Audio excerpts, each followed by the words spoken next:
करोड़ रुपए का मामला भी शांत हुआ, ना ही उसका कोई समाधान निकला। अब दूसरा मुद्दा दुगनी राशि के साथ 26,000 करोड़ का मुद्दा जल बोर्ड का सामने आया है। और इस बात पर भाजपा कार्यकर्ताओं में भाजपा के शीर्ष नेता बैठकें कर रहे हैं और चर्चा बहुत जोरों पर है। अब क्या होगा इसके लिए हम संजय गोयल जी निगमपाल हमारे साथ हैं। संजय जी, बात करें, इस तरह देखा गया 13,000 करोड़ रुपए शांत नहीं हुए, कुछ समाधान नहीं हुआ, लेकिन एक 26,000 करोड़ का अभी ये मुद्दा आया, क्या करेंगे? ये देखिए, कांग्रेस तो भ्रष्टाचारी थी, ये उससे भी ज़्यादा भ्रष्टाचार लोग हैं। अब ये बताइए, जनता का पैसा जो लगना चाहिए, जो जनता टैक्स में रूप में देती है, इस पैसे का पता ही नहीं है। सीएजी ने क्लियर किया हुआ है, ये सब सीएजी की रिपोर्ट में आ चुका है। वो पैसा इन्होंने पता नहीं कहाँ गायब कर दिया 6 साल के अंदर। क्योंकि मेरे को जो लगता है, जो ये चुनाव लड़ने जाते हैं ना अनेक राज्यों में, कहाँ से पैसा आता है? जब ये तो एक ईमानदारी का कहते हैं, हमने ईमानदारी का वो पहना हुआ है कपड़ा, लेकिन मैं समझता हूँ ये सबसे ज़्यादा भ्रष्ट लोग हैं। क्योंकि ये पैसे के, जनता के पैसे का दुरुपयोग कर रहे हैं। 13,000 करोड़ के 26,000 करोड़, 13,000 करोड़ तो इसलिए जो एमसीडी का रोका हुआ है। यदि ये पैसा ये भ्रष्टाचार में नहीं करते उस पैसे को, तो 13,000 करोड़ हमें आसानी से मिल जाते हैं। कोई हम भीख में नहीं मांग रहे। 13,000 करोड़ जो एमसीडी का पैसा है, ये पिछले 6 सालों में जब से आई है सरकार, इसने हमारे स्वच्छता कर्मी हैं, हमारे स्वास्थ्य कर्मी हैं, जो बेचारे रिटायर हो गए, उनका पैसा जो हमको देना था, समय पर देना था, वो नहीं दे पाए। पेंशन नहीं दे पा रहे हम समय पर। हम अनेक विकास कार्य जो हमें करने चाहिए थे, हमारी रेस्पॉन्सिबिलिटी थी, लेकिन इन्होंने वो पैसा नहीं दिया। क्योंकि केंद्र सरकार सीधे एमसीडीज को पैसा नहीं दे सकती, पूरे देश का कॉन्स्टिट्यूशन सिस्टम है। राज्य सरकार, जो वित्त आयोग ने हमें कहा, वो पैसा इन्होंने देना चाहिए था। और 26,000 करोड़ रुपये जो ये घोटाला इन्होंने कर दिया, जो हमें अभी आरटीआई के माध्यम से हमारे नेताओं को ये मिली है, तो हम ये कहते हैं कि इस सरकार को दिल्ली में रहने नहीं देना चाहिए। क्योंकि ये सरकार झूठी और बिल्कुल भ्रष्टाचारी सरकार है। इसलिए हमारा ये हम हर घर घर तक जाएंगे। हमने सोच लिया कि पूरी सादरा विधानसभा में हर घर तक इस बात को बताएंगे कि आपको पानी भी मिल रहा है तो गंदा मिल रहा है। क्यों मिल रहा है? क्योंकि पानी की सीवर लाइन इन्होंने चेंज नहीं करी। इन्होंने चेंज करने का वायदा किया था, सीवर लाइनें चेंज करते, पानी की नई लाइनें बिछाते, इन्होंने वो कार्य नहीं किया। दिल्ली को एक क्लस्टर के रूप में इन्होंने पेश कर दिया, जबकि दिल्ली देश की राजधानी है, विश्व की सबसे बड़ी राजधानी है। लेकिन क्योंकि एक ऐसे भ्रष्ट लोग इस समय इस सत्ता पर बैठ गए हैं दिल्ली के, जो कि सिर्फ टीवी में चमकते हैं, दिखाते हैं कि हम आज हमारी शिक्षा व्यवस्था बहुत अच्छी है। लेकिन आप ये बताइए, कोरोना महामारी में जहाँ सरकारी स्कूलों में बच्चे, गरीब बच्चे पढ़ते हैं, गरीब माता पिता के बच्चे पढ़ते हैं, और वो जो है अपनी मजदूरी दिहाड़ी काम करते हैं, उनके पास स्मार्टफोन नहीं है, कैसे वो शिक्षा प्राप्त करते? इनका चाहिए था कि उनको लैपटॉप देते या स्मार्टफोन देते विद वाईफाई, लेकिन उन्होंने कुछ नहीं किया। सिर्फ और सिर्फ एक स्कूल या 2 स्कूल चमका दिए और उससे कहते हैं हमारी शिक्षा व्यवस्था अच्छी हो गई। जबकि शिक्षा व्यवस्था, आप जाइए ना, देखिए सीमापुरी में जाइए, पता लगेगा। इनको लेके आइए, हम तो कहते हैं इनको कि आप देखिए क्या शिक्षा व्यवस्था है, बच्चों का स्तर क्या है। खाली 50% मार्क्स या 40% पास होने से शिक्षा व्यवस्था अच्छी नहीं हो सकती। जब तक बच्चे को स्किल्ड वाइज उसको 90% उसको दिल्ली के कॉलेजों में एडमिशन ना मिले, जब तक उसको शिक्षा व्यवस्था हम अच्छी नहीं कह सकते। तो इसलिए मेरा आपसे कहना है कि इन सब आपके माध्यम से हमने अब सब कार्यकर्ताओं ने आज संकल्प लिया है, दिलसाद कॉलोनी वार्ड के कार्यकर्ता, हम घर घर जाएंगे और घर घर जाकर इनके भ्रष्टाचार को बताएंगे, किस तरह से इन्होंने 26,000 करोड़ रुपए को इनके नेता खा गए, और जो कि उसमें अपने इलेक्शनों में लगा रहे हैं। अनेक राज्यों की बात करते हैं चुनाव की, लेकिन पहले दिल्ली में तो व्यवस्था सही कर रही है। अब पैसा कहाँ से आता है? चुनाव के लिए तो पैसा चाहिए ना, कार्यकर्ताओं के लिए पैसा चाहिए। आज ये देखिए, कोई इनके पास कोई संगठन नहीं है, उसके बावजूद भी ये क्या नाम है, कहाँ से पैसा? पेड़ कार्य करते हैं तो पेड़ के लिए पैसा देना पड़ता है। पैसा तो 26,000 करोड़ रुपए इसमें खा गए। कहाँ गुजरात में चुनाव की बात करते हैं, कहाँ राजस्थान में चुनाव की बात करते हैं, कहाँ यूपी में चुनाव की बात करते हैं, कहाँ उत्तरांचल में चुनाव की बात करते हैं। गोयल जी, बात करें अभी यूपी की, जैसे बात आई, यूपी में सोमनाथ भारती जी गए थे, वहाँ पहले उन्होंने योगी जी के लिए गया बोला, उसके बाद पुलिस अधिकारी की वर्दी उतारने की धमकी दी, लेकिन महज 8 दिन वो जब जेल में रहे, 200 घंटे बाद उन्होंने जो अपना टून बदली थी, तो क्या कहेंगे? देखिए, ये तो कहने में अराजक लोग हैं, इनका कहना क्या है? ये अराजकता से इनका तो कहते हैं ना कि इनको भाग्य में लिखा हुआ था इसलिए आगे, बाकी अब इनके दिन दूर नहीं है, जाने वाले हैं। तो ये पक्का जो ये देख रहे हैं ना, जो देश के अंदर इन्होंने अराजकता का माहौल पैदा किया है, अराजक लोगों को ये सहयोग करते हैं, उनकी जय जयकार करते हैं, इनका समय जाने वाला है। और मैं तो समझता हूँ कि जनता ने इस बार इनको देख लिया पूरे अच्छे से। कई बार जनता का अब सोच थी, उन्होंने से इनको दिया, लेकिन अब जनता भी समझ चुकी है, जब लोगों के सामने दिखाई दे रहा कि 26,000 करोड़ रुपया 26,000 करोड़ रुपया दिल्ली का बजट होता है। 26,000 करोड़, जब ये दिल्ली की सत्ता में आए थे तब 22,000 करोड़ का बजट था। आज 65,000 करोड़ रुपए क्यों आ रहा है कि जीएसटी के माध्यम से 2017 में हमारे केंद्र में जब से मोदी सरकार आई तो लगभग 25,000 करोड़ तो जीएसटी के माध्यम से दिल्ली सरकार को मिलता है। इसका दुरुपयोग कर रहे हैं ये लोग, और ये कुछ नहीं कर रहे, सिर्फ और सिर्फ जाकर बैठते हैं टीवी में, भाई और बहन हो, इस तरह की बात करके ही बात कर रहे हैं। हमारे साथ इसको लेके यहाँ निगम पार्षद इंदिरा झा जी भी हैं। इंदिरा जी, बात का जिस तरह देखा जा रहा है कि 13,000 करोड़ रुपए निगम के मिल नहीं पाए, लेकिन 26,000 करोड़ का अब डबल में जो घोटाला सामने आया, क्या कहेंगे? देखिए योगेश जी, इन सरकार की झूठ बोलने की आदत पड़ गई है, सच कभी ये बोलते ही नहीं। 13,000 करोड़ नहीं दिए जिससे कि हमारे नगर निगम के कर्मचारी पेंशनधारी को हम तनख्वाह नहीं दे रहे हैं। अभी कुछ दिन पहले आपने सुना होगा 938 करोड़ उन्होंने नगर निगम को दिए हैं। जगह जगह आपने न्यूज़पेपर में ही पढ़ा होगा, व्हाट्सएप में भी देखा होगा, फेसबुक पर भी। ये भी झूठ ही है, केवल झूठ ही बोलते हैं। नहीं आया 938 करोड़, भाई आता तो कर्मचारी को हम सैलरी दे देते ना, नहीं आया है। और 2600 करोड़ जल बोर्ड में घोटाला, बिजली में से पहले घोटाला, स्कूल में घोटाला। एक कमरे बनाते हैं 30-30 लाख के, आपने कभी सुना है 30 लाख का एक कमरे बनेगा? पानी में घोटाला, ये पार्किंग में घोटाला, हर चीज में घोटाला। पहले कांग्रेस की सरकार करती थी, कोयला घोटाला, कॉमनवेल्थ घोटाला, अब इससे भी ऊपर बढ़ के केजरीवाल जी कर रहे हैं। हर एक काम में बिना घोटाला से होता ही नहीं है। यही पैसे लेकर इलेक्शन के समय पानी फ्री, बिजली फ्री और राशन फ्री करते हैं। राशन में भी घोटाला किया है इन्होंने, मतलब जो जनता के लिए केंद्र सरकार ने दिया था लॉकडाउन में राशन, उसमें भी, उस राशन में भी घोटाला। किस काम के लिए नहीं वो घोटाला करते हैं, हर काम में इनके घोटाला घोटाला। अब देखना योगेश जी, ये अब 2022 में कदापि नहीं आने वाले हैं। वो जो साजिश रच रहे हैं ना, उनका नाकामयाबी सभी जनता को पता चल गई है। जो पैसे नहीं दे रहे हैं, इसीलिए नगर निगम डेवलपमेंट की काम नहीं कर रहे हैं। बात करें अब जो 26,000 वाला जो जल बोर्ड का घोटाला है, आप जन जन तक कैसे लोगों को जागरूक करेंगे? क्योंकि निगम चुनाव भी आ रहा है और कहीं ना कहीं भाजपा को अपनी छवि और भी मजबूत करनी पड़ेगी निगम में। बिल्कुल मजबूत करनी पड़ेगी। जैसे अभी संगठन का हम बैठक रखी थी, उस संगठन के बैठक में जनता को, RWA को, सभी को हमने बता दिया है कि 26,000 करोड़ दिल्ली जल बोर्ड में घोटाला है। फर्जी कंपनी का नाम बना लेते हैं, फर्जी पेपर बना लेते हैं और वो पैसे सारे अपने जेब में भर लेते हैं और उसी पैसे से बिजली फ्री, पानी फ्री करते रहते हैं। देखिए, केवल इलेक्शन के टाइम में उन्होंने बिजली फ्री, पानी फ्री, राशन फ्री करते हैं। अभी किसी के बिजली फ्री नहीं है। आप जाइए बस्ती में, सेवा बस्ती में सबके बिल आ रहे हैं। सभी आते हैं मेरे पास, मैडम थोड़ा सा बिल कम करवा दो, पानी का बिल कम करवा दो।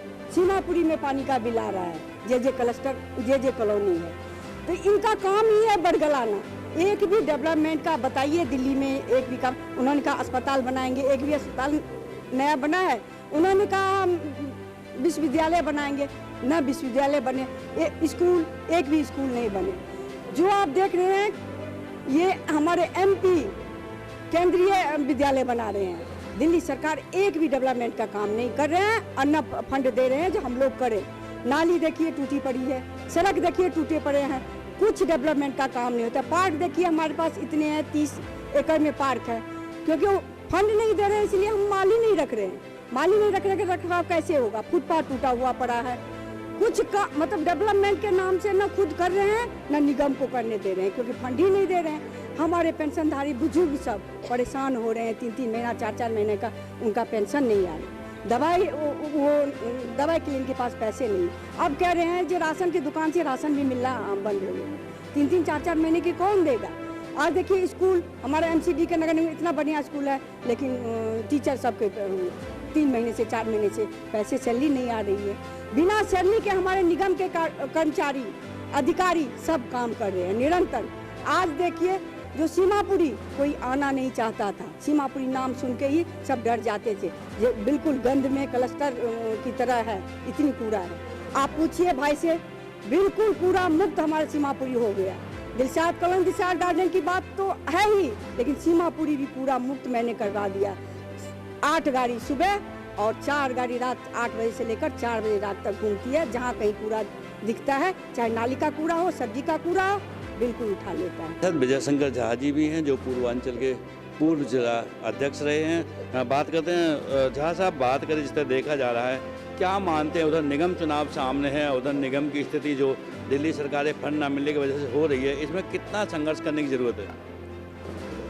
मैं तेज पत्रकार के थ्रू और आपके थ्रू मैं एक बात बताना चाहता हूं कि केजरीवाल जी जब से आए हैं उन्होंने झूठ के ऊपर एक इमारत खड़ी करने की कोशिश की, जो कि वो झूठ पर झूठ बोलते हुए चले गए और इमारत ध्वस्त हो गई है। उन्होंने शुरू से ही झूठ बोला, कभी अपने बच्चों की कसम खाई, कभी अपने गुरु का सहारा लिया। ऐसा करते करते उन्होंने कहा मैं स्कूल बनवाऊंगा, स्कूल नहीं बना। उन्होंने कहा मैं गाड़ी नहीं लूँगा, गाड़ी लिया। उन्होंने कहा मैं बंगला नहीं लूँगा, बंगला लिया। उन्होंने कहा मैं विश्वविद्यालय नए नए कॉलेज खोलूँगा, वो न कॉलेज खुला। उन्होंने कहा कि मैं राशन लोगों को डोर टू डोर दूंगा, वो भी राशन अब बटनी फ्री हो गई, ख़त्म हो गई। मैं एक बात बताना चाहता हूं, जो ये कोरोना काल में जो श्रमिक मजदूर प्रवासी श्रमिक मजदूर थे, वो उन लोगों को भगाने के लिए एक बहुत बड़ी साजिश रची गई। उनको ना खाना दिया गया, ना राशन दिया गया। वो बेचारे भूखे बादली से कहीं कहीं दूर से, यूपी से, बिहार से, सबको उन्होंने भगाने की कोशिश की। तो आज स्थिति ये हो गई है, कि केजरीवाल जी एक झूठ का पुलंदा बन के रह गए। रही बात, उन्होंने कहा कि भाई मैं स्कूल बनाऊंगा, उन्होंने एक कमरा बना दिया, उसमें 25 लाख रुपए 30 लाख रुपए का खर्चा दिखा दिया। आप बताइए एक कमरे के अंदर 25 या 30 लाख का खर्चा कहाँ का जस्टिफाइड है?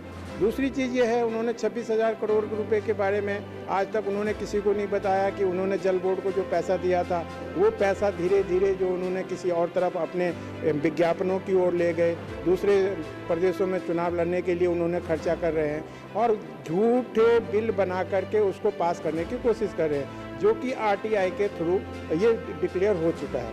तो ये स्थिति है, जब वो पैसे का फ्रॉड करेंगे, जनता के पैसे को बर्बाद करेंगे, तो स्वाभाविक है कहीं ना कहीं से पैसा काटेंगे। उनको और कोई दिखाई नहीं दे रहा, क्योंकि नगर निगम के अंदर भाजपा की सरकार है, भाजपा के प्रतिनिधि बैठे हुए हैं, भाजपा के लोग बैठे हैं, पार्षद बैठे हुए हैं। किसको तंग करेंगे तो उन्हीं के ऊपर नज़र जा रही है। वो खुद भी नहीं काम करने दे रहे हैं, ना पार्षद को करने दे रहे हैं। जो जन से जुड़ी समस्या है वो पार्षद के ऊपर ज़्यादा जिम्मेवारी होती है। जब तक उनके पास फंड नहीं होगा तो ना तो बिजली आप ना तो उसको पार्क को सही से करवा पाएंगे, ना रोड को सही से करवा पाएंगे, ना और भी व्यवस्थाएं नहीं करवा पाए। उसके बिना पैसे का कुछ भी नहीं होता, बातों से ज़्यादा दिन काम नहीं चलता। और केजरीवाल जी सिर्फ अपने विज्ञापन के द्वारा अपने चेहरों को दिखाने की कोशिश करते हैं। समय समय पर वो अपने विज्ञापन दिखाते हैं और उसमें उनको लगता है कि मैं जनता का काम कर रहा हूँ, जबकि जनता को उन्होंने बर्बाद कर दिया। दिल्ली को इन्होंने 20 साल पीछे धकेल दिया। यहाँ की जनता, दिल्ली की जनता त्राही कर रही है। और भगवान न करे कभी भी इस दिल्ली में ऐसा मुख्यमंत्री आए जो कि जनता को आंखें के आंसू पैरों तक निकले। मैं तो यही कहना चाहूँगा, दुखी है जनता यहाँ। चलिए, हमारे साथ यहाँ के मंडल अध्यक्ष मौजूद हैं, जो कि आज की बैठक में यहाँ पर काफ़ी लोग मौजूद रहे। आज की बैठक का जो बात करें महेंद्र जी, तो क्या लगा आज का? आज दिल्ली प्रदेश में ऐसे 272 मंडल है जी हमारे। 272 मंडलों में बड़ी बैठक करके आज सभी कार्यकर्ताओं को जो 26,000 करोड़ का जल बोर्ड का घोटाला है, आज उसके बारे में विस्तृत रूप से जानकारी दी गई। ऐसा हमारा प्रदेश से निर्देश था कि बड़ी बैठक बुला करके और आप अपने सभी कार्यकर्ताओं को इस 26,000 करोड़ के घोटाले के बारे में बताएंगे। इसके निमित्त हमारा जो दूसरा कार्यक्रम है कि कल हमारे सारे मोर्चे जो है, 7 मोर्चे 7 अलग अलग स्थानों पर मंडल के और प्ले कार्ड लेकर के लोगों को जागरूक करेंगे कि इसने ऐसा घोटाला दिल्ली सरकार ने इस माध्यम से किया है। तो ये प्रदेश का निर्देश था, उसी के अनुसार ये सारी बैठकें जो है आज आयोजित की गई थी। तो बात करें जिससे देखा जा रहा है, क्योंकि अभी दिल्ली सरकार ने भी उन्होंने भी कुछ पोस्टरबाजी की थी, आपके उत्तरी निगम पर आरोप लगाया था कुछ घोटाले का, उसके बाद इधर से आप लगा रहे हैं, लेकिन जनता का इसमें क्या कसूर? नहीं, इसमें जनता का कोई कसूर नहीं योगेश जी। जनता का बिल्कुल भी कोई कसूर नहीं है। कसूर इनकी दिल्ली सरकार की गंदी सोच का है। जिस कारण ये आज जो है जनता भुगत रही है। और हाई कोर्ट ने भी इनको बहुत फटकार लगाई है। आप परसों जो हाई कोर्ट की रिट हुई थी उसमें क्लियर इनको दलील दी गई थी कि भाई आप और निगम के चक्कर में जनता परेशान हो रही है, जनता पिस रही है, जगह जगह कूड़े के ढेर हो रहे हैं, तो इससे जनता अगर त्रस्त हो गई तो जनप्रतिनिधियों को इसका खामियाजा भुगतना पड़ेगा। और जनता अपने ऊपर अगर आ गई तो जनप्रतिनिधियों की पिटाई भी होगी। ये हाई कोर्ट ने दैनिक जागरण में कहा, मैंने पढ़ा था।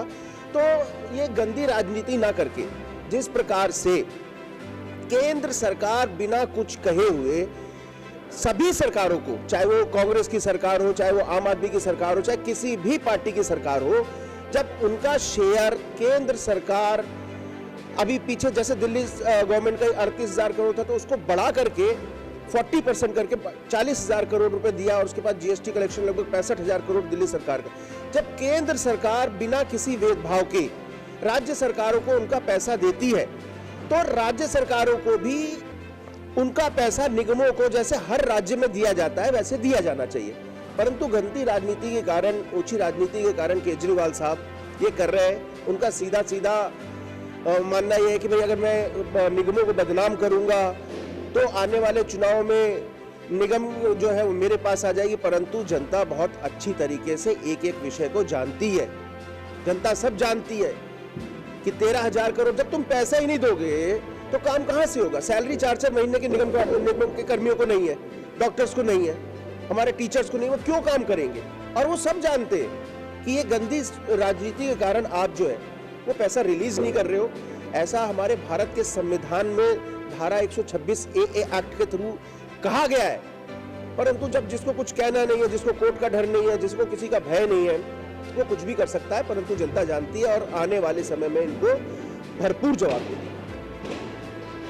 तो चलिए, जिस तरह से 13,000 करोड़ निगम के वापस नहीं मिल पाए, जिससे कि निगम पूरा त्राही मचा हुआ है, विकास में विकलांग हो गया है निगम बिना फंड के। अब जल बोर्ड का जो घोटाला एक नया सामने आया है, उस पर भाजपा चाहती है कि घर घर जाकर वो लोगों को जागरूक करे कि सरकार किस तरह से घोटाले कर रही है। अब देखना ये होगा कि लोग कितने जागरूक होते हैं और आगे निगम चुनाव आने वाले हैं, उसके मद्देनजर ये मुद्दा कितना गर्माता है। कैमरामैन प्रिंस के साथ योगेश सोलंकी, तेज निगाहें, दिल्ली।